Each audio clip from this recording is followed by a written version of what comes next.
Nobody told you that the woman speaking flawless English in that video you watched yesterday still stumbles over her words when she's nervous.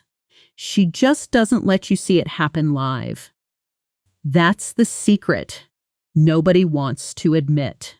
And it's exactly why you're going to sound more natural by the end of this video than most people who've been studying for years. I'm not here to teach you 100 rules today.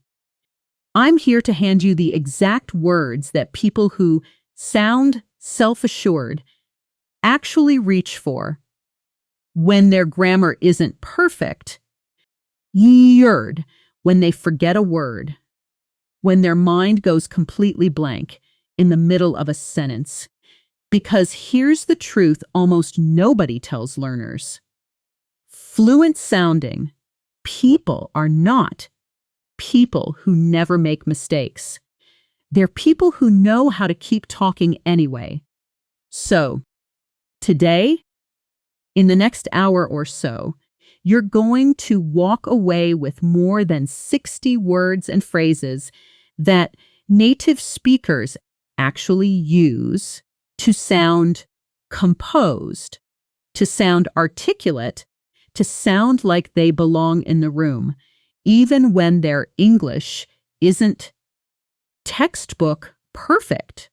And I'm going to show you exactly how to use every single one of them in real situations, real conversations, real moments where your heart is racing and you need the words to just come. My name is Claire, and this is Natural Word English. If you're new here, what we do on this channel is simple.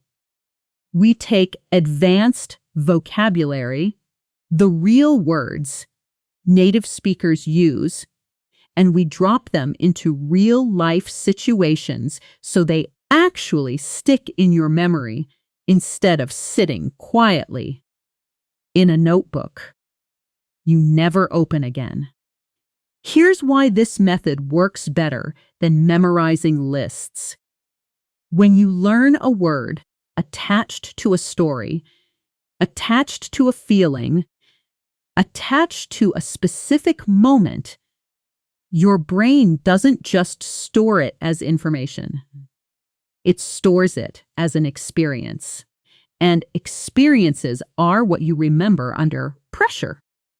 Word lists disappear the second you're nervous. Stories stay. Let's get moving because there's a lot to cover. Picture this. You walk into a meeting room. Everyone is already seated. You're the last one in, and for a second, all eyes turn toward you. Your first instinct might be to apologize, to shrink a little, to speak quietly. But watch what a confident communicator does instead. They walk in, nod, and say something simple and composed. Something like, "Sorry for the delay, let's dive right in." No fumbling apology, no long explanation. Just a short, composed sentence and forward motion. That word, composed, is our first one today. To be composed means to stay calm and controlled, especially in a stressful or high-pressure moment. Think about the word, it upgrades. Instead of just saying calm, which is fine, but a little flat, composed carries the sense that there was pressure, and you handled it anyway. She remained composed even after the client questioned her numbers in front of everyone. Say that with me slowly. She remained composed. Now say it a little faster. She remained composed. Feel how the word carries weight, like effort was involved in staying that way, Let's build a mini dialogue around it. Imagine two coworkers after a tense presentation. Ah, how did you stay so composed up there? I would have panicked. B, honestly, I was nervous inside. I just didn't let it show on my face. Well, it worked. Nobody could tell. B, that's the trick. You breathe, you pause, and you keep your voice steady. Notice how natural that exchange feels. Nobody in that conversation used complicated vocabulary except the one target word, composed, and it stood out clearly because everything around it was simple. That's exactly how advanced vocabulary should work in your own speech, too. You don't need every word to be advanced. You need the right word in the right place. Now, here's a phonetic detail worth catching. In fast, natural speech, how did you often blends together into something closer to howja. Listen to the difference. Slow. How did you stay so composed? Fast and natural. How'd you stay so composed?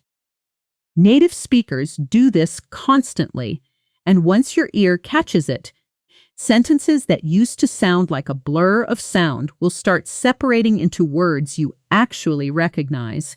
Let's add our second word. Has its second word, self-assured. This means confident in your own abilities and judgment without needing outside approval. It's slightly different from composed because composed is about staying calm under pressure, while self-assured is about a deeper, steadier belief in yourself that doesn't depend on the moment. He walked into the interview completely self-assured, like he already knew the job was his. Notice the upgrade here. Instead of the plain word confident, self-assured suggests something quieter, less flashy, more internal. Here's a short scene to place it in. Imagine visualizing this. A small conference room, glass walls, a single chair across from 3 interviewers, the kind of room where every second of silence feels loud. Interviewer, tell us about a time you failed. Candidate, sure. Last year, I launched a product feature that completely missed the mark. Users hated it. Interviewer, and how did you handle that? Contribuent. I owned it publicly, gathered feedback, and rebuilt it within 3 weeks. It's actually our most used feature now. Notice the candidate didn't sound nervous or defensive. That calm, self-assured tone is what interviewers remember more than the specific words used. Now let's switch roles for a second. I'll read the interviewer's question, and I want you to answer as the candidate out loud, in your own words. Ready? Tell us about a time you failed. Pause the video here if you need to, and answer honestly, using your own real experience. Take your time. Good. Now here's a sample response you can compare your answer to. Honestly, early in my career, I underestimated how long a project would take, and I missed a deadline. It taught me to build in buffer time and communicate delays early instead of hiding them. Notice the structure. Admit the mistake plainly, then pivot immediately to what you learned. That pivot is what makes a mistake sound like growth instead of weakness. Let's move to our next word, articulate. As an adjective, it It means able to express your thoughts and ideas clearly and effectively. As a verb, it means to express something clearly. Both forms are incredibly useful. She's one of the most articulate speakers I've ever worked with. She can explain a complicated idea in one sentence. Or, as a verb, he struggled to articulate exactly why the plan felt wrong. But his instinct turned out to be right. Here's something important about this word. Being articulate doesn't mean speaking fast or using big words. It means your listener understands exactly what you meant the first time, without needing you to repeat yourself. That's actually a skill you can build even at an intermediate level, because clarity comes from organizing your thoughts, not from vocabulary size. Let's practice a rapid description drill with this idea. I'll describe a simple object the way an articulate speaker would, layering detail cleanly instead of rambling. This laptop is thin, silver, and slightly worn at the edges. I use it every day for work. The keys are quiet, almost silent, which I appreciate in meetings. Notice there's no wasted word there. Every sentence adds new, useful information, nothing repeated, nothing vague. Now you try. Pick any object near you right now and describe it out loud in 3 clean sentences. No repeating yourself. No filler words like or like. Go ahead. Pause if you need to. Nice work. That kind of clean, layered description is exactly what makes speech sound articulate, even with simple vocabulary. Let's introduce a word for when things don't go smoothly. Falter. To falter means to lose confidence or momentum, to hesitate or become weak, especially in your voice or your resolve. Her voice faltered for a second when she mentioned her father, but she kept going. This word is beautiful because it doesn't judge the person. Faltering isn't failing. It's a brief dip, a small stumble, and then recovery. Here's the phonetic pattern I want you to notice with this one. In a sentence like, her voice faltered for a second, native speakers put heavy stress on faltered and second, while the smaller words disappear into quick, unstressed syllables. Listen slowly. Her voice faltered for a sec ond. Now at natural speed. Her voice faltered for a second. The stressed words are like stepping stones, and everything else is just water flowing between them. If you train your ear to catch the stressed words first, understanding fast speech becomes far easier because you're not trying to catch every single syllable equally. Let's connect falter with a related word. Recover, but let's upgrade it to rally. To rally, in this emotional sense, means to recover strength or spirit quickly after a setback. He faltered during the first question, but rallied by the end of the interview and left them impressed. Notice the story that Pear tells. Falter, then rally. Struggle, then bounce back. That combination is one of the most human, most relatable patterns in speech, and it's exactly what makes a personal story compelling instead of flat. Let's do a mini dialogue with both words together 4 exchanges long, the kind of real hesitation and recovery conversation that actually happens between friends.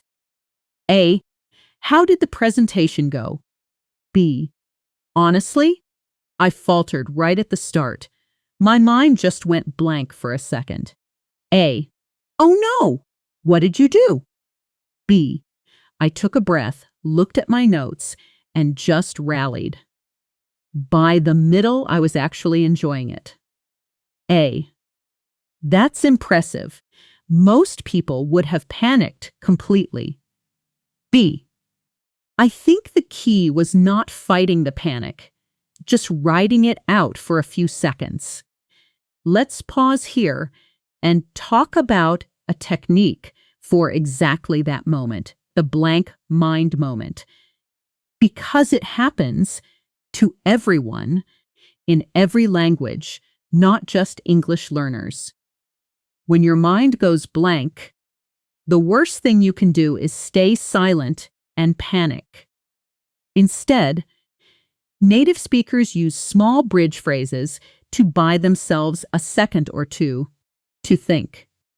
Phrases like, let me think about that for a moment, or that's a good question, give me a second, or simply, let me put this into words. These aren't weak phrases.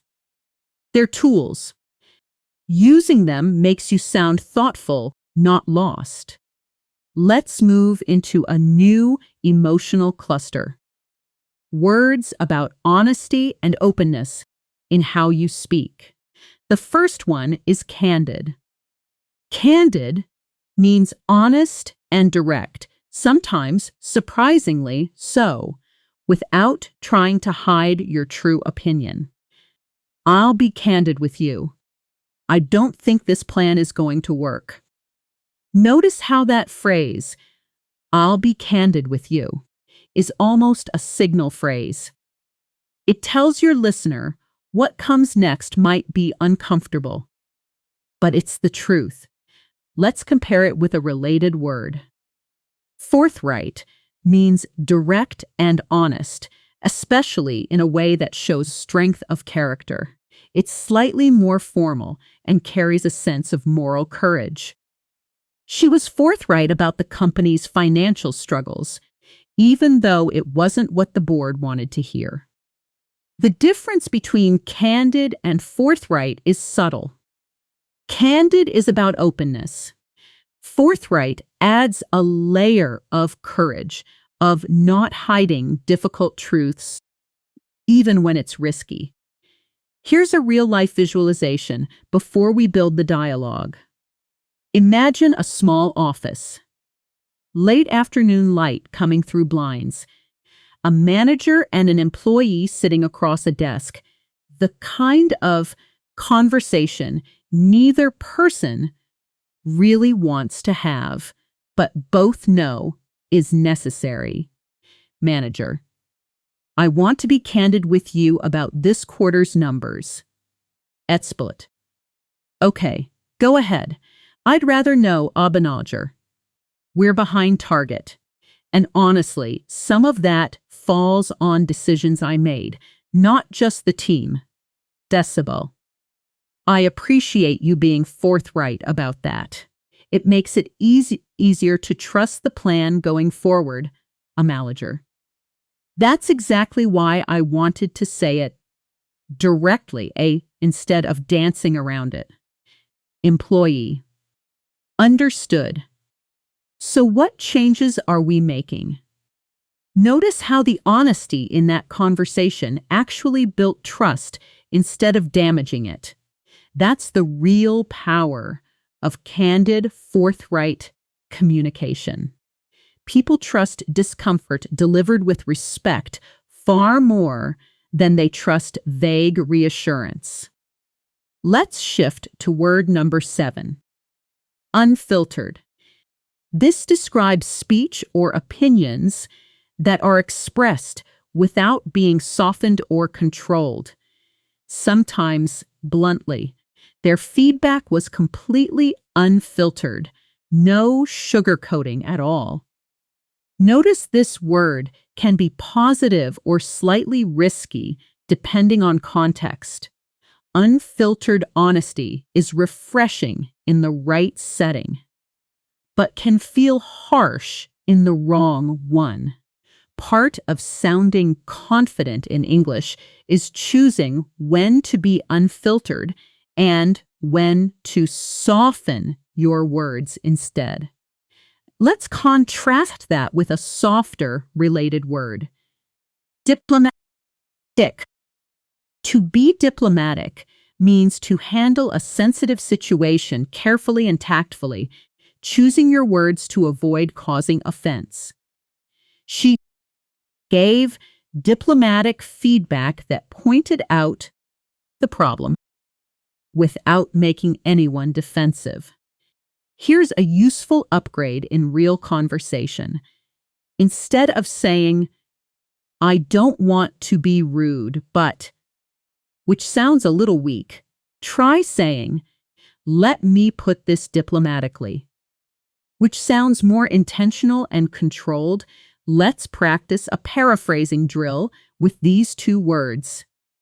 Because paraphrasing is one of the most powerful fluency tools you can build. I'll give you one idea, and I'll express it 3 different ways. The idea: someone gave very direct, blunt feedback. Version 1. Their feedback was unfiltered. Version 2. They didn't hold anything back. Version 3. They told it exactly like it was. No sugarcoating. Now you try. Take the idea, "I disagreed with my boss's decision," and try saying it 3 different ways out loud, using at least one of today's new words if you can. Pause here and give it a try. Well done. That flexibility, being able to say the same idea multiple ways, is exactly what saves you when you forget a specific word mid-sentence. You don't panic. You just paraphrase. Let's move to a new theme now. Resilience under pressure, especially in situations like negotiations, disagreements, and pushback. Word number 8. Unwavering. This means not changing, not weakening, staying firm and steady, especially your determination or belief. Despite the criticism, her confidence remained unwavering. This word pairs beautifully with physical imagery, like a flame that doesn't flicker, even in wind. That's the emotional picture native speakers associate with it. Word number 9. Steadfast. Very close to unwavering. Steadfast means firmly loyal or fixed in your position, especially over time. He was steadfast in his decision, even when 3 people tried to talk him out of it. The subtle difference between unwavering and steadfast is that steadfast often implies loyalty or commitment over a longer period, while unwavering can apply to a single moment of pressure. Let's build a longer dialogue here. 6 exchanges, the kind of back-and-forth disagreement that happens in real negotiations. First, a quick visualization. Imagine a shared office kitchen, coffee cups in hand, 2 colleagues negotiating over which vendor to choose for a new project. Tension in the air, but nothing explosive, just firm, professional disagreement. A. I still think we should go with the cheaper vendor. The savings are significant. B. I understand the appeal, but their delivery record is unreliable. I'm unwavering on this point. A. We could add penalty clauses to the contract to protect against delays. B. That's a fair suggestion, but I remain steadfast that quality should come first here. A. Okay, let's say we go with your choice. What if costs run over budget? B. Then we adjust scope, not vendor. I'd rather deliver less, well, than more poorly. Now let's switch roles. I'll read Speaker A's lines, and I want you to respond as Speaker B, in your own words, defending a position steadfastly. Ready? I still think we should go with the cheaper vendor. The savings are significant. Pause here and respond out loud as B. Nice work standing your ground there. Here's a sample response for comparison. I hear you, but I'd rather stay steadfast on quality here. Cheap now can mean expensive later. Notice the structure again. Acknowledge first, then hold your position clearly. That pattern, acknowledge then assert, is one of the most useful structures in English for disagreeing without sounding aggressive. Let's slow down for a phonetic moment here, because negotiation language often relies heavily on intonation, not just words. Try saying this sentence 2 ways. First, flat and monotone. I remain steadfast on this point. Now with natural rising and falling intonation, stress falling hardest on steadfast. I remain steadfast on this point. Do you hear how the second version sounds more convincing, even though the words are identical? Intonation carries almost as much meaning as vocabulary in English. A flat voice can make even strong words sound uncertain. Let's take a short breath here, a small pause in the pace of the lesson. For the next minute or so, let's slow everything down. No new vocabulary, just a gentle reset. Take a breath in. Let it out slowly. If you've been repeating out loud this whole time, that's genuinely impressive. And your mouth and brain are building real muscle memory right now, even if it doesn't feel like it yet. Growth like this is quiet. You don't feel it happening in the moment, only when you look back weeks later and realize speaking suddenly feels less heavy than it used to. Okay, let's keep building. Word number 10, audacious. This means showing a willingness to take bold risks, sometimes surprisingly so, in a way that shows confidence or courage. It was an audacious move to challenge the CEO's plan in front of the entire board. But it worked. Notice this word has a slight edge of risk to it. Something audacious could go badly, but the person did it anyway. Word number 11, unapologetic. This means not feeling or showing regret, standing behind your choice or opinion without excusing it. She was unapologetic about leaving the corporate job to start her own business. This is a wonderful word for describing someone's mindset, not just their speech. You can be unapologetically yourself, unapologetically direct, unapologetically ambitious. Let's place these words into a role-play situation. A job interview where the candidate is asked about an unconventional career choice. Visualize this: a bright, modern office, floor-to-ceiling windows, the candidate slightly nervous but determined to own their story instead of apologizing for it. Interviewer: your resume shows a big jump from finance straight into design. Walk me through that, candidate. Honestly, it was an audacious decision. I had no design background, just a gut feeling. Interviewer. Weren't you worried about starting over? Contridiant. Terrified, actually.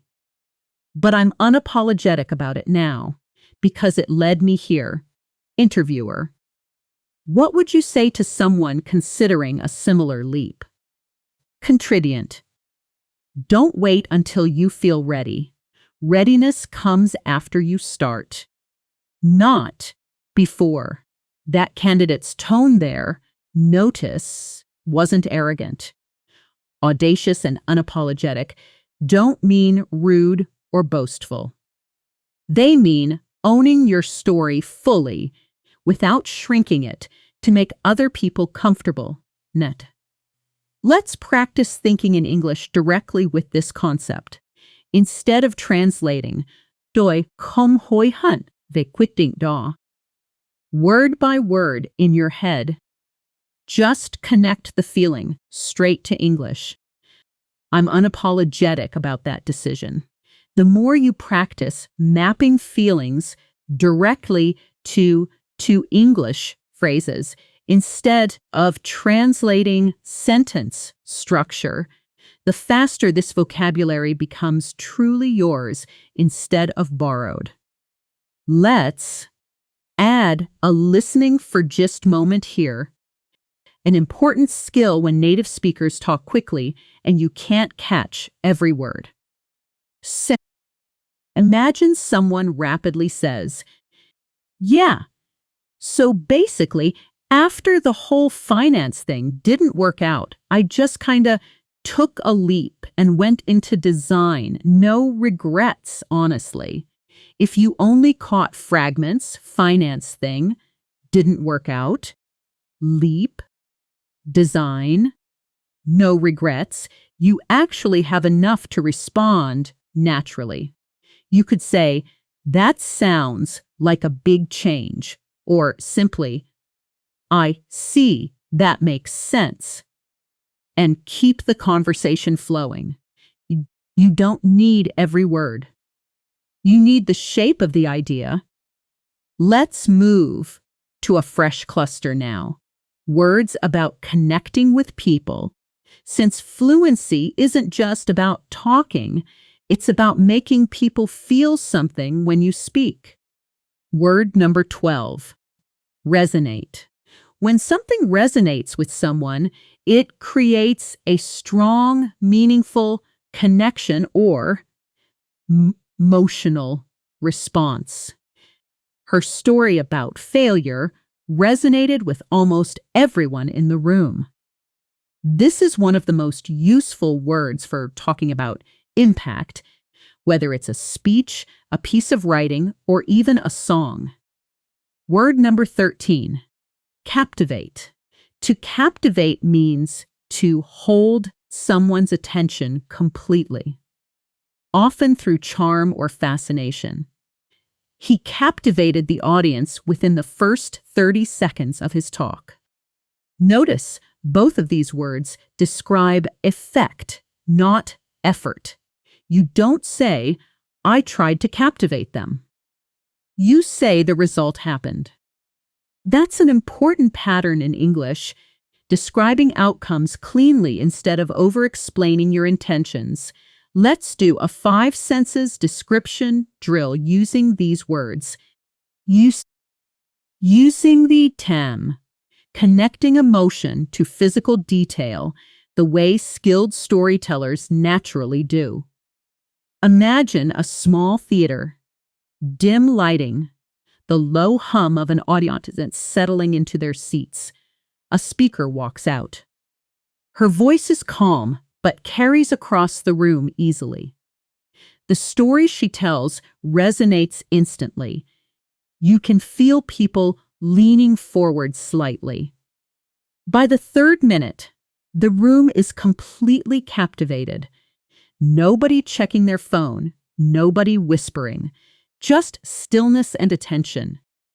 Notice how that description used sight, sound, and even a felt sense of atmosphere without listing I see, I hear, I feel mechanically.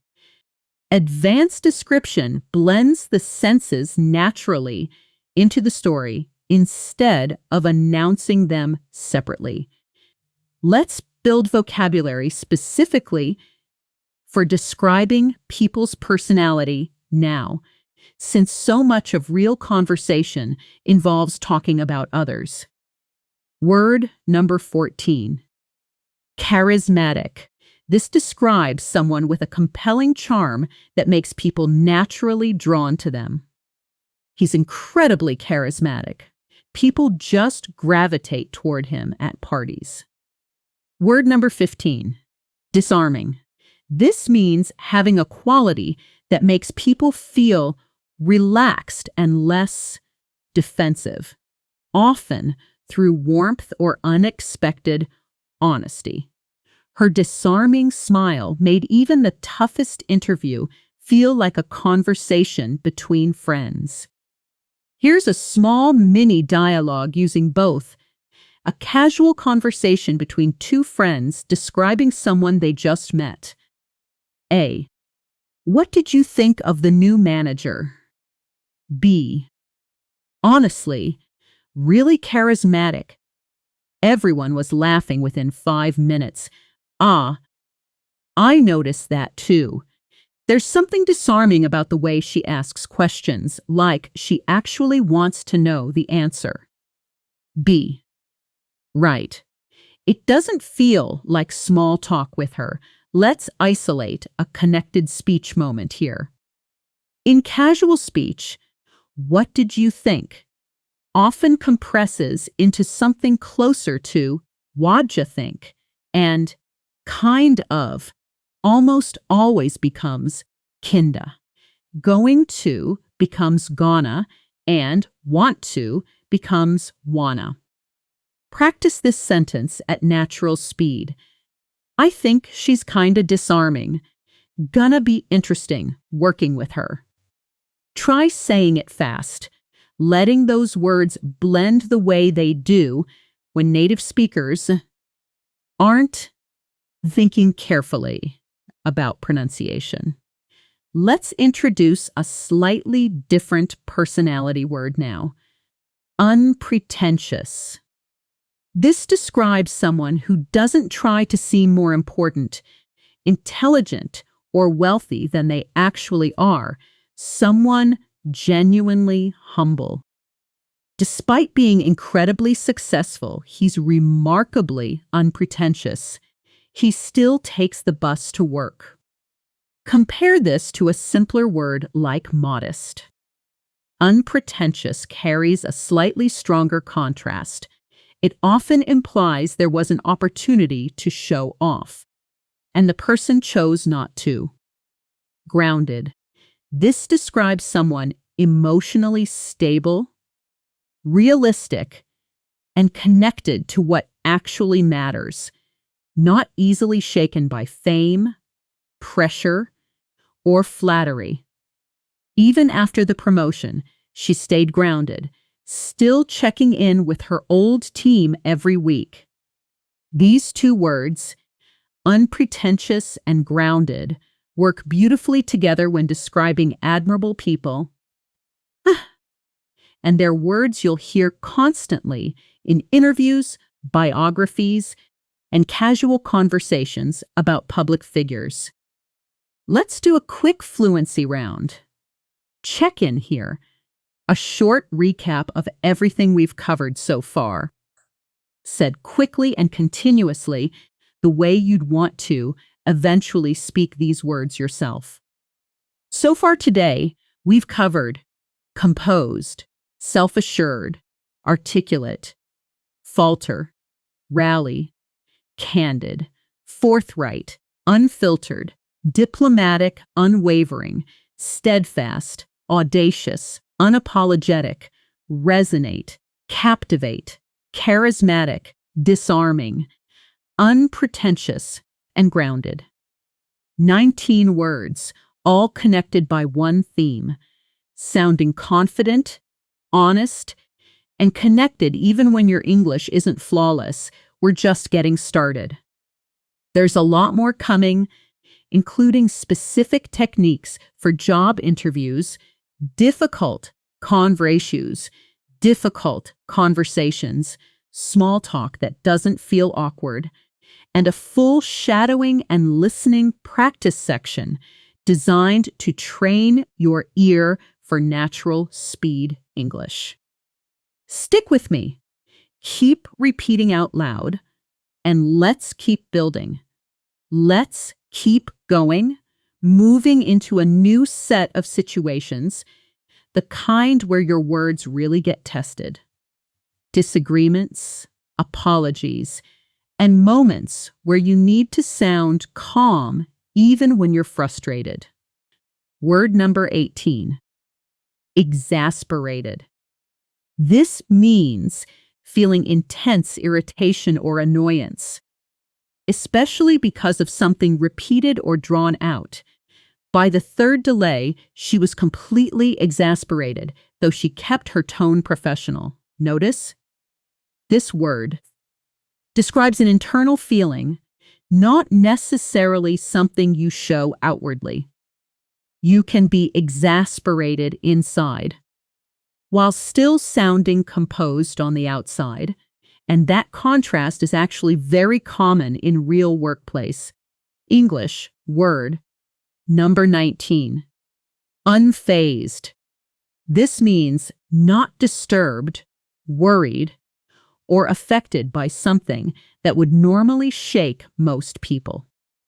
The technical failure happened right before the presentation, but he seemed completely unfazed. Let's put exasperated and unfazed side by side in a short scene.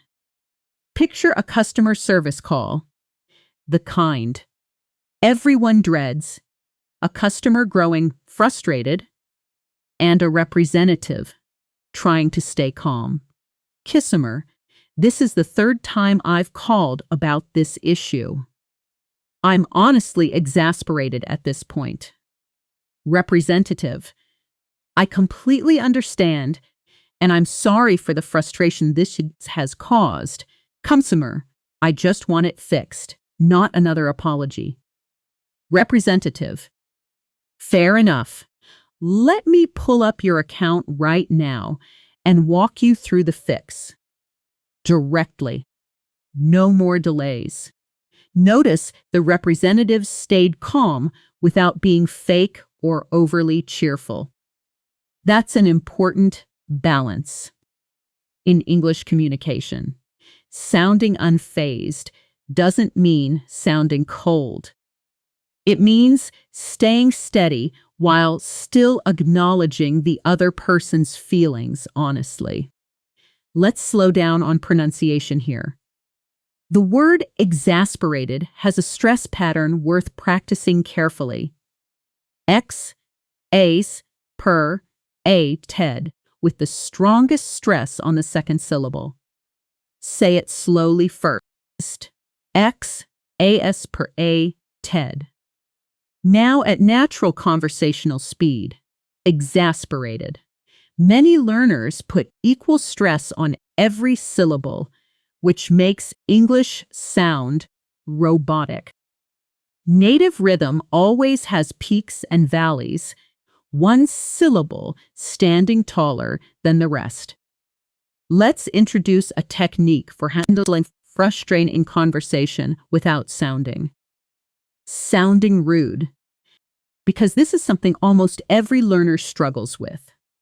Instead of saying bluntly, "This is annoying," which can sound harsh depending on tone, try softer, more controlled phrasing like, "I have to admit, this has been a bit frustrating," or "I won't lie, this is testing my patience a little."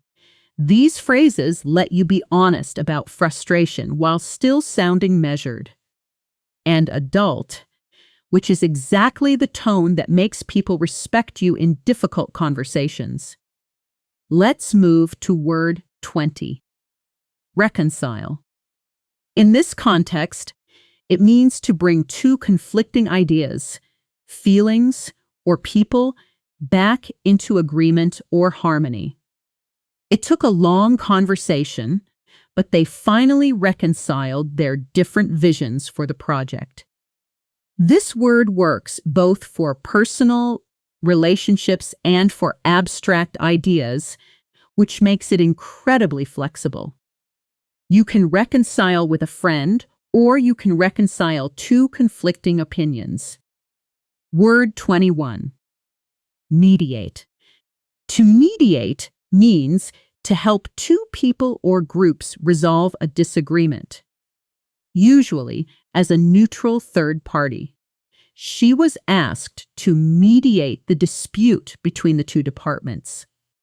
Let's build a role play here. A workplace conflict where a third colleague steps in to mediate. First, a short visualization. A slightly tense meeting room. Two team leads sitting on opposite sides of the table, arms crossed, and a third person walking in calmly to help sort things out. Mimigator. Okay, let's slow down for a second. Can each of you explain your main concern one at a time? Lead A.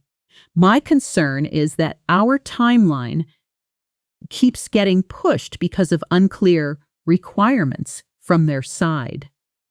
Lead B. And my concern is that we're being blamed for delays caused by scope changes we didn't create.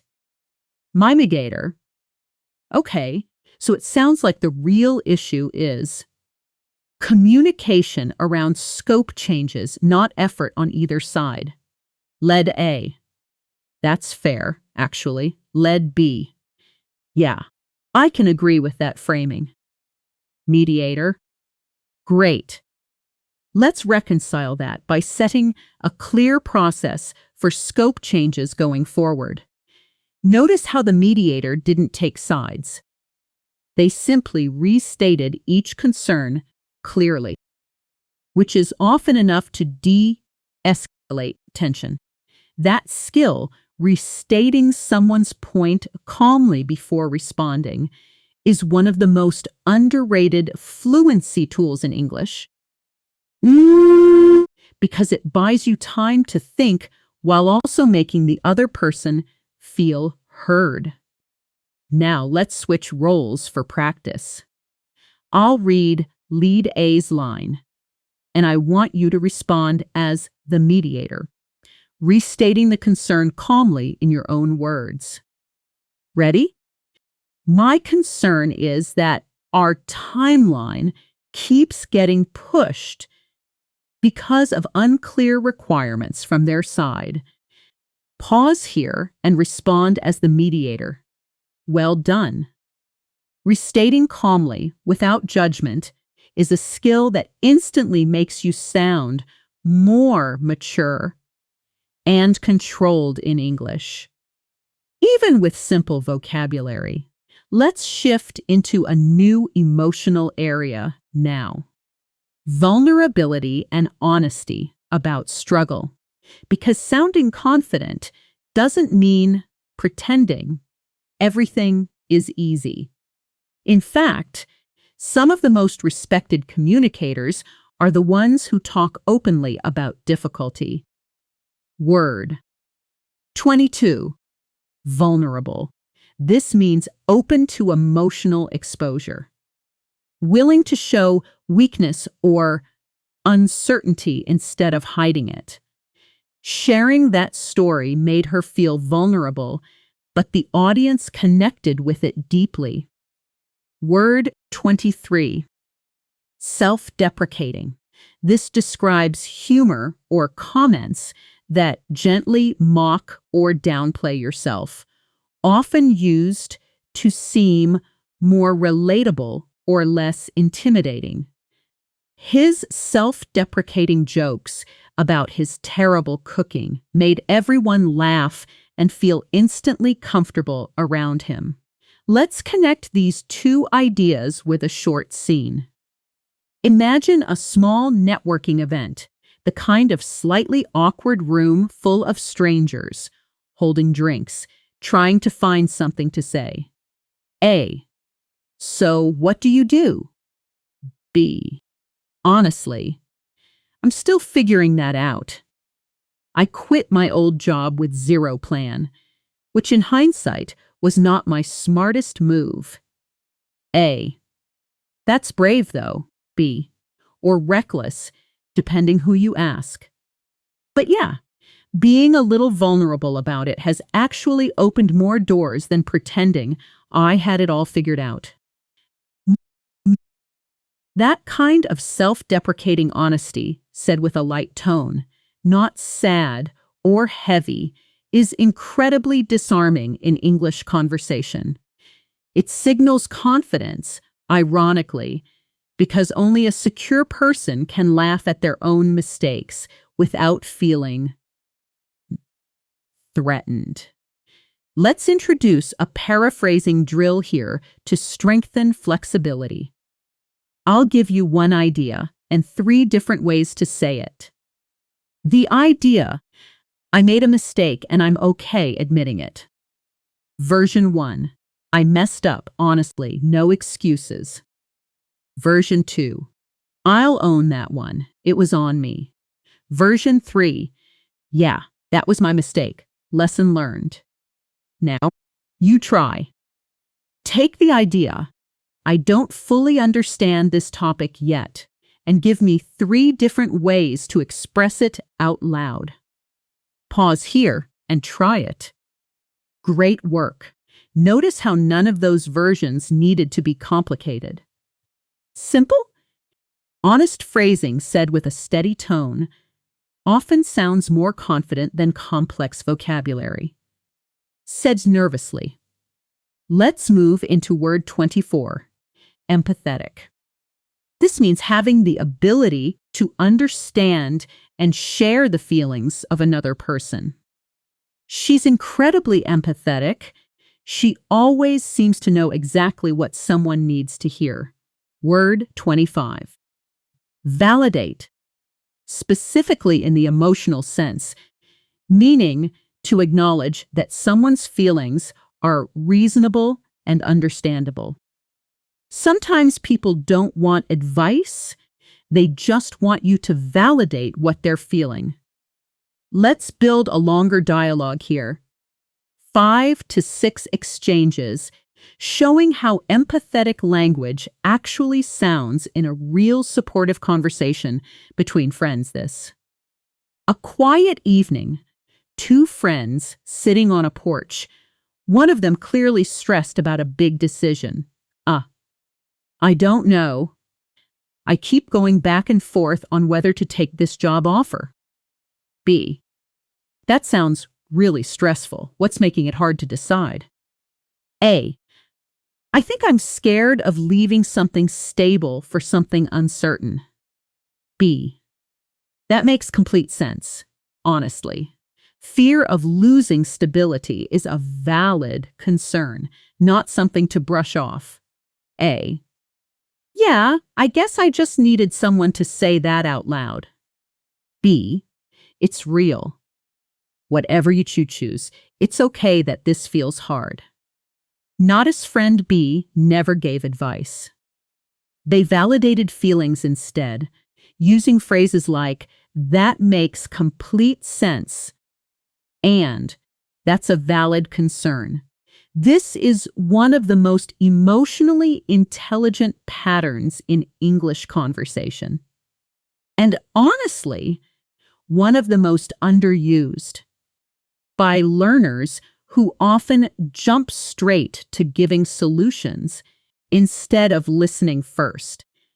Let's practice a self-talk drill now.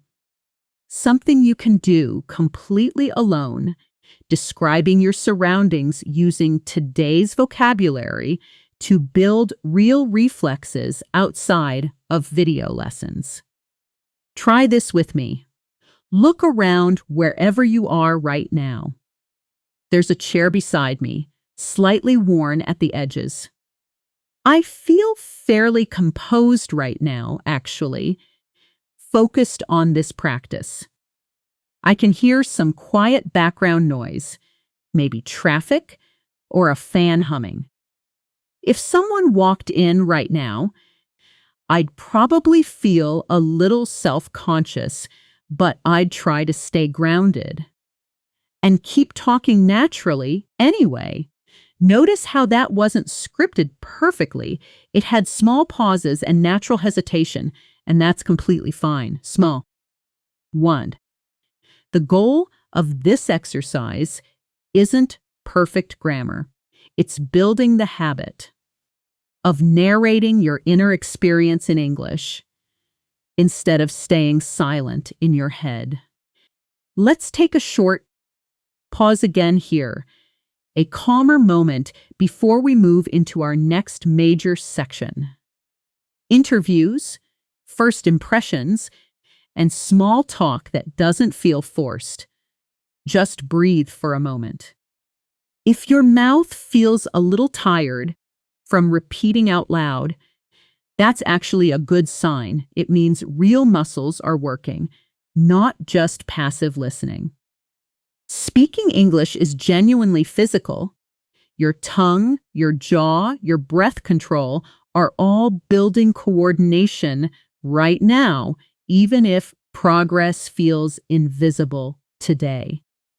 Okay, let's continue. Let's talk about small talk, because for so many learners, small talk feels harder than serious conversation. There's less structure, more improvisation, and more silence to fill naturally. Word 26, spontaneous. This describes something done without much planning, arising naturally in the moment. Their conversation felt completely spontaneous, no awkward silences at all. Word 27, improvise.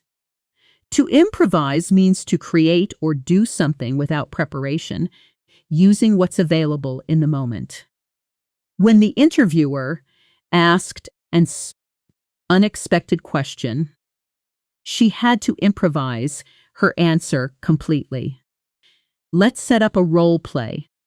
Small talk at a work conference, the kind of situation many learners dread the most. Visualize it. A large conference hall. People mingling near a coffee station. Name badges. That slightly stiff energy of strangers trying to find common ground. A first time at this conference? B. Yeah, actually. I almost didn't come, but I'm glad I did. Ah, what made you almost skip it? B. Honestly, nerves, mostly. Big rooms full of strangers aren't really my thing. A. I get that completely. I usually just improvise and hope for the best. B. That's basically my strategy too. Apparently it's working. Notice how short and natural those sentences were. Small talk doesn't need complex vocabulary. It needs comfortable rhythm, quick back and forth, and small, honest admissions like, big rooms full of strangers aren't really my thing, which instantly makes the conversation feel human instead of scripted. Let's practice connected speech again here. In fast, natural speech, what made you often compresses closer to watcha, and going to becomes gonna, and I'm going to becomes I'm gonna. Try this sentence at natural speed. I'm gonna grab a coffee. Wanna join? Say it slowly first. I am going to grab a coffee. Do you want to join? Now fast and natural. I'm going to grab a coffee. Want to join? Word 28. Endearing. This describes a quality that inspires affection. Something that makes people like you more, often because it's slightly imperfect or charmingly human. His nervous laugh was actually kind of endearing. It made him more relatable. This is such an important word for learners to understand because it reframes something many people see as a weakness, nervousness, hesitation, small mistakes, as something that can actually make you more likable, not less. Word 29. Gracious. This means kind, courteous, and warm, especially in how you treat others, particularly in situations involving generosity or hospitality. She was incredibly gracious about the mistake. She didn't make me feel bad about it at all. Let's connect endearing and gracious with a short story about handling an awkward moment gracefully. Imagine this. You're at a dinner with new colleagues, and you accidentally call someone by the wrong name. A moment of pure cringe. But here's how a confident, gracious response sounds. Oh my gosh, I'm sorry. I completely blanked for a second. That's actually a bit embarrassing. Said with a light laugh. Not panic. And here's how the other person, being gracious, might respond. Don't worry about it at all. Happens to everyone. I still call my own coworkers the wrong name sometimes. Notice, neither person made the moment bigger than it needed to be. That lightness, that ability to laugh at small mistakes, instead of freezing up, is honestly one of the biggest differences between someone who sounds fluent and someone who sounds nervous, even when their grammar accuracy is identical. Let's do a listening for gist exercise here. Imagine someone speaking quickly at a networking event says, "Yeah, so I've been in this industry like 6 years now. Started at a tiny startup, moved around a bit, ended up here. Honestly, still figuring out where I want to land long term." If you only caught fragments, 6 years, startup, moved around, figuring out, that's completely enough information to respond naturally. You could say, "That sounds like an interesting path," or "I feel that, still figuring things out too," and keep the conversation moving smoothly. Let's move to word 30. Engage. In conversation, to engage means to capture someone's interest and involve them actively, not passively. A good speaker doesn't just talk at people. They engage them, asking questions, inviting reactions. Word 31. Meander. This means to move without a clear direction, wandering, especially used to describe a conversation or a story that lacks focus. The conversation meandered pleasantly for almost an hour. No real topic, just easy talk. Notice meander isn't always negative. Gen Gines. Sometimes a meandering conversation is exactly what makes small talk feel relaxed instead of like an interview. But there's a related word worth knowing for when wandering becomes a problem. Word 32. Digress. To digress means to move away from the main topic temporarily, sometimes unintentionally. Sorry, I'm digressing. Let's get back to the actual question. This phrase, "Sorry, I'm digressing," is incredibly useful in real conversation because it lets you gently correct yourself without sounding flustered, almost like a built-in pause button. Bifeng. Let's build a short shadowing exercise here. I'll say a sentence, and I want you to repeat it back immediately, like an echo, not after thinking about it, but right as you hear it end, almost overlapping. This trains your mouth and ear to work together in real time instead of translating first. Ready? Sorry, I think I'm digressing a little. Let's circle back to your original question. Repeat that immediately after me, right now, out loud. Good. Let's try one more, a little longer this time. Honestly, this conversation meandered so pleasantly that I completely forgot what we were originally talking about. Repeat that immediately, echoing the rhythm as closely as you can, not worrying about perfect accuracy, just matching the flow. That immediate echo technique, called shadowing, is one of the most effective ways to train natural rhythm and intonation because you're not translating. You're mimicking sound patterns directly, the same way children absorb their first language. Let's move into our next cluster. Now, words specifically useful for describing effort, persistence, and long-term growth, because so much of learning English itself is a story of persistence, and these words will help you describe your own journey honestly. Word 33. Tenacious. This describes someone who holds firmly to a goal or effort, refusing to give up despite difficulty. She's incredibly tenacious. She rewrote that proposal 5 times until it was right. Word 34. Persevere. This means to continue trying despite difficulty or delay in achieving success.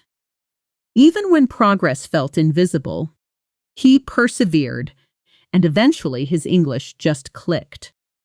Let's put these into a personal, reflective scene, the kind of honest self-talk many learners actually experience. Imagine speaking quietly to yourself after a discouraging day of practice. Today felt hard, honestly. I stumbled over sentences that used to feel easy. But I'm going to stay tenacious about this because growth isn't always visible day to day. I just need to persevere through the frustrating stretches because that's exactly where real progress usually happens. Quietly, underneath the surface, before you even notice it. Let's connect this to word 35. Embolden. This means to give someone the courage or confidence to do something. Every small success emboldened her to take bigger risks in conversation. Word 36. Fortify. In this emotional sense, it means to strengthen someone's resolve or confidence. Each difficult conversation she survived seemed to fortify her confidence a little more. And word 37. Closely related, bolster. This means to support or strengthen something, often confidence or morale. Positive feedback from his teacher really bolstered his motivation to keep practicing daily. Notice these 3 words: embolden, fortify, and bolster all describe the same general idea, strengthening confidence, but they're used in slightly different contexts. Embolden usually leads to action. It emboldened her to speak up. Fortify usually describes inner strength. It fortified her resolve. Bolster usually describes support from outside. Feedback bolstered his confidence. Small distinctions like this are exactly what separates intermediate vocabulary from advanced, precise usage. Let's do a fluency round recap here, quickly reviewing everything from this section without stopping. Said at a natural conversational pace. In this section, we covered exasperated, unfazed, reconcile, mediate, vulnerable, self-deprecating, empathetic, validate, spontaneous, improvise, endearing, gracious, engage, meander, digress, tenacious, persevere, embolden, fortify, and bolster. 20 more words, bringing us to 39 total so far, all connected to real emotional situations you'll actually face in English conversation. We've still got job interviews to cover, in-depth, difficult apologies, and a full listening and shadowing section coming up, along with our final fluency round and practice challenge. Let's keep the momentum going. Let's move now into one of the most requested situations by learners everywhere.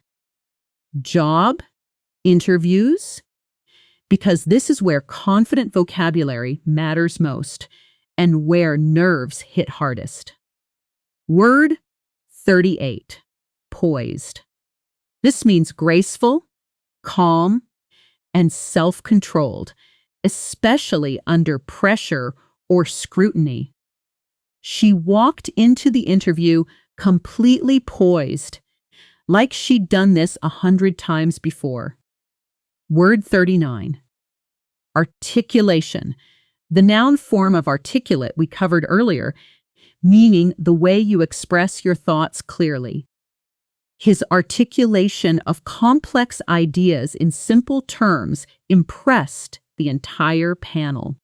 Let's build a full interview role play here, longer this time, showing how these words weave naturally into real answers. First, a visualization. A quiet office, morning light through blinds, 3 interviewers with notepads, one candidate trying to breathe evenly before the first question lands. Interviewer, tell us, why should we hire you over other candidates? Candidate, honestly, I think what sets me apart is how I handle pressure. I stay fairly poised even when things go sideways. Interviewer, can you give an example? Contributant, sure. Last year, our main server crashed during a live demo in front of investors. I didn't panic. I just calmly explained the backup plan while my team fixed it in real time. Interviewer, and how did that go? Contributant, we actually got the investment. They said afterward that watching how composed I stayed under pressure gave them more confidence than the demo itself would have. Interviewer, that's a great example. What about weaknesses? What's something you're working on? Contributant, honestly, I used to struggle with public speaking. My mind would go blank constantly. I've worked hard to improve that, mostly through daily practice, and I still falter occasionally, but I recover much faster now than I used to. Notice how the candidate didn't pretend to be flawless. They admitted a real struggle. Public speaking, going blank, but immediately followed it with evidence of growth. That structure, honest admission, followed by proof of progress, is exactly what interviewers actually want to hear, far more than a rehearsed, Perfect sounding answer. Let's switch roles now. I'll read the interviewer's question, and you answer as the candidate, using your own real experience if you can. Ready? What's something you're working on? Pause here and answer honestly, out loud, in your own words. Good work. Here's a sample answer for comparison. I'd say, I'm still working on staying concise. I sometimes over-explain things when I'm nervous, but I've gotten much better at pausing and getting straight to the point. Eyes. Notice this answer follows the exact same pattern. Honest weakness. Clear evidence of improvement. Let's isolate a phonetic detail from this interview scene. The phrase, "Should we hire you?" often compresses in fast speech to something closer to "should we hire ya?" with you softening into ya at the end of casual sentences. Try this at natural speed. Why should we hire you over other candidates? Say it slowly first, then let the words blend naturally, the way an interviewer speaking casually actually would. Let's introduce word 40, eloquent. This describes fluent, persuasive speech, especially speech that is clear, expressive, and impactful. His closing statement was so eloquent that the entire room fell silent for a moment afterward. Notice this word carries a sense of beauty in language, not just clarity. Eloquent speech doesn't just inform, it moves people emotionally. Word 41, persuasive. This means effective at convincing someone to believe or do something. Her pitch was incredibly persuasive. By the end, even the skeptics in the room were nodding. Let's build a short scene around persuasion, a negotiation this time, since persuasive language is central to real workplace. English. Imagine a small startup pitch meeting, nervous energy in the air. A founder trying to convince a potential investor. Founder, I know. The market looks crowded. But here's why we're different. We're not competing on price. We're competing on trust. Investor. That's a bold claim. What makes you confident customers will care about that? Founder. Because we asked them directly. Over 200 interviews, and trust came up in almost every single one. Investor. That's actually pretty persuasive data. Walk me through your customer acquisition plan. Founder. Absolutely. And honestly, that's where I think our story becomes even more eloquent than our competitors. Because we're not just selling a product, we're solving a frustration people have felt for years. Notice the founder didn't oversell with exaggerated enthusiasm. They used specific evidence, 200 interviews, to back up their claim, which is exactly what makes persuasive English sound credible instead of pushy. Let's do a quick paraphrasing drill again here, since this skill deserves constant repetition. The idea: I convinced my team to try a new approach. Version 1. I managed to persuade the team to give the new approach a shot. Version 2. I made a strong enough case that the team agreed to try something different. Version 3. Eventually, my argument won them over. Now you try. Take the idea. The presentation went really well, and give 3 different versions out loud. Pause here and practice. Nicely done. Let's shift now into word 42, convey. This means to communicate or express an idea, feeling, or message clearly to someone. She struggled to convey exactly how urgent the situation was over email, so she called instead. Word 43, nuanced. This describes something that shows subtle differences or shades of meaning, not simple or black and white. His answer was refreshingly nuanced.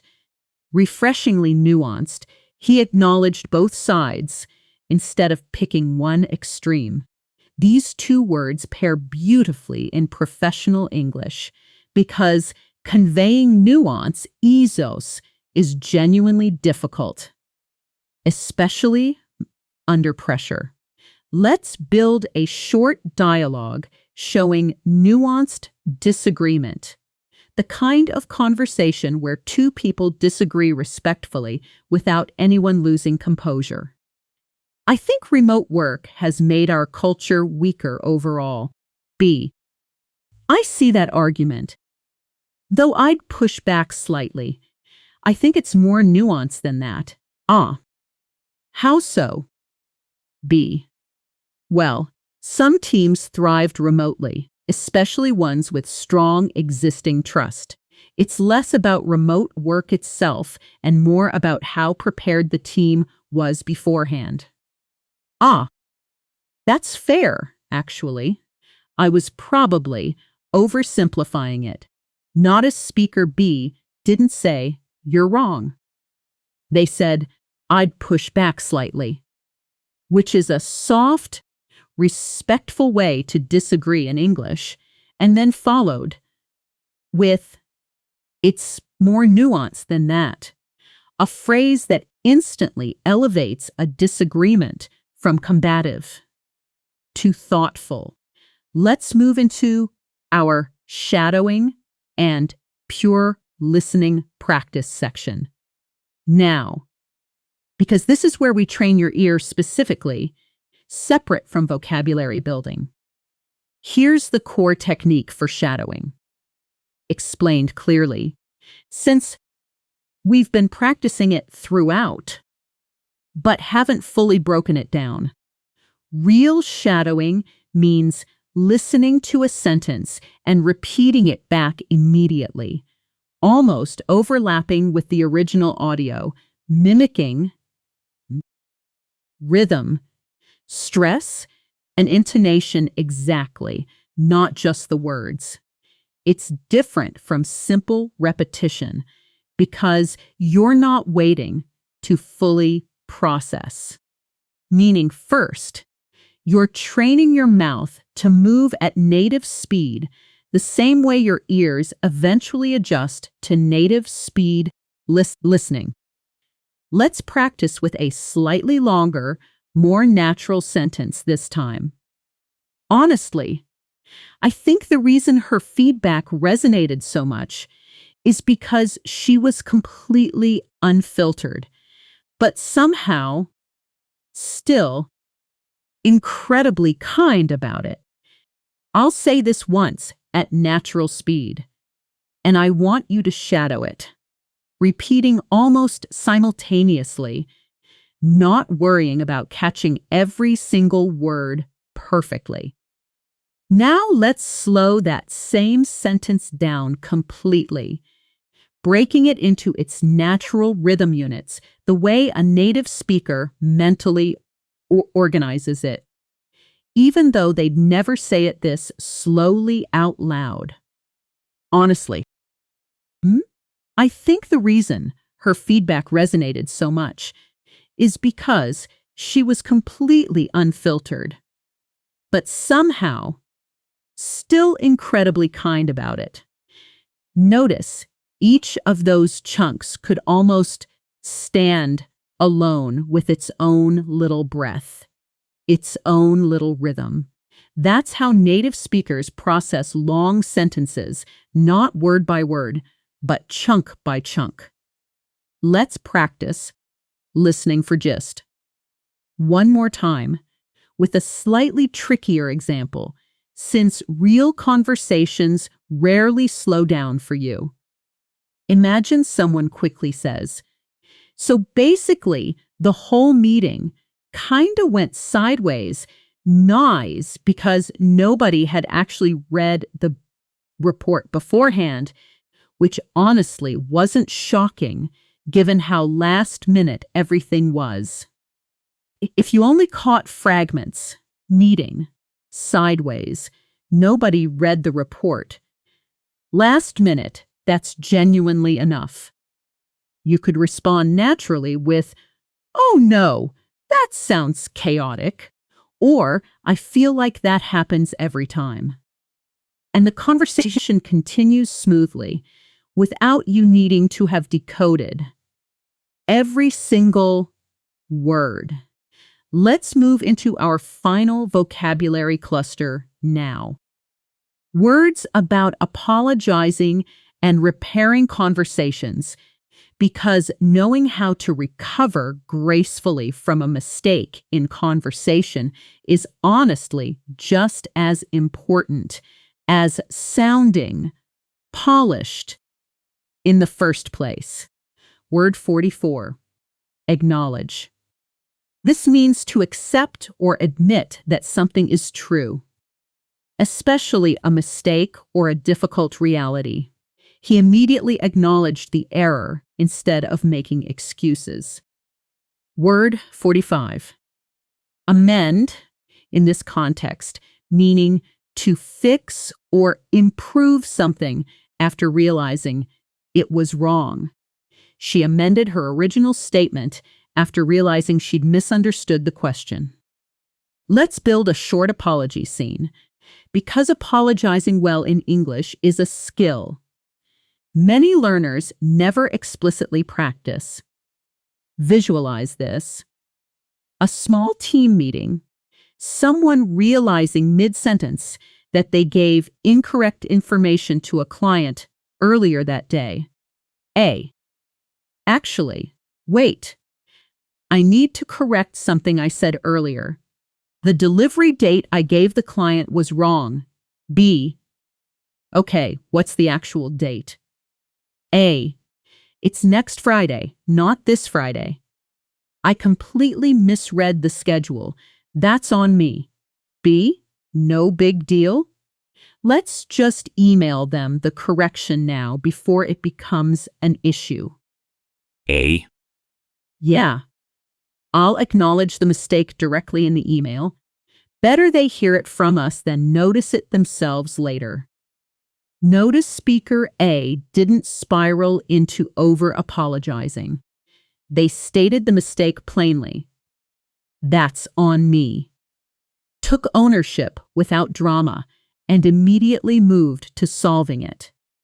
That calm, direct pattern, admit clearly, then act quickly, is exactly what makes an apology sound confident instead of anxious. Let's practice this pattern out loud together. Repeat after me, matching the calm, steady tone. That's on me. I'll fix it right now. Say that with a steady, unhurried voice. No rushing, no nervous energy, just calm ownership. Word 46. Our final new word for today, reassure. This means to say or do something that removes someone's doubts or fears, restoring their confidence. She reassured the team that the delay wouldn't affect the final deadline. This word is wonderful for closing out difficult conversations because it shifts the energy from problem back towards stability. Now, let's move into our self-practice exercise, the kind of activity designed specifically to build English reflexes outside video, this C sign, using the vocabulary we've built together today. Here's the exercise. For the next full minute, Describe your immediate surroundings using at least 5 words we covered today, connecting them to your actual physical environment and your actual emotional state. Right now. Let me model it first. Right now, I feel fairly composed. Sitting here recording, though earlier, I definitely faltered a few times trying to get this section right. There's a soft hum of a fan somewhere nearby, and honestly, the quiet is kind of grounding. If someone walked in and asked how this session felt, I'd say, it felt spontaneous in some places and carefully planned in others, which is probably how most real conversations actually feel too. Now it's your turn.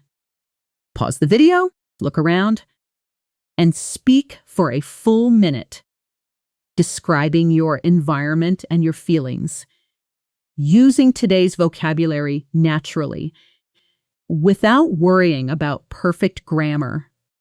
This is exactly the kind of practice that turns passive vocabulary into active, reflexive speech. Let's do our full fluency round now, reviewing everything we covered today, spoken continuously. The way fluent recall actually sounds: fast, connected, without long pauses between words. Today we covered composed, self-assured, articulate, falter, rally, candid, forthright, unfiltered, diplomatic, unwavering, steadfast, audacious, unapologetic, resonate, captivate, charismatic, disarming, unpretentious, grounded, exasperated, unfazed, reconcile, mediate, vulnerable, self-deprecating, empathetic, validate, spontaneous, improvise, endearing, gracious, engage, meander, digress, tenacious, persevere, embolden, fortify, bolster, poised, articulation, eloquent, persuasive, convey, nuanced, acknowledge, amend, and reassure. That's 47 words and phrases, all connected to real emotional situations, real conversations, real moments where confidence matters more than perfection. Here's the truth I want to leave you with today. Every single person who sounds fluent in English once sounded exactly like you do right now. They faltered. They forgot words mid-sentence. Their mind went blank in interviews. The only real difference between them and where you are today is repetition. The willingness to keep speaking out loud even when it feels clumsy, because clumsy practice is still practice, and it's the only path that actually leads anywhere. So here's your specific challenge. Not a vague, keep practicing instruction, but something concrete. Before you close this video, comment one sentence using any word from today. Just one sentence, using it naturally, describing something real about your day or your feelings right now. That single act, writing it out, thinking it through, committing to a real sentence does more for memory than passively watching 10 more videos would. If today helped even a little, come back tomorrow, because we publish new advanced vocabulary lessons daily, always rooted in real situations, real stories, never just abstract lists.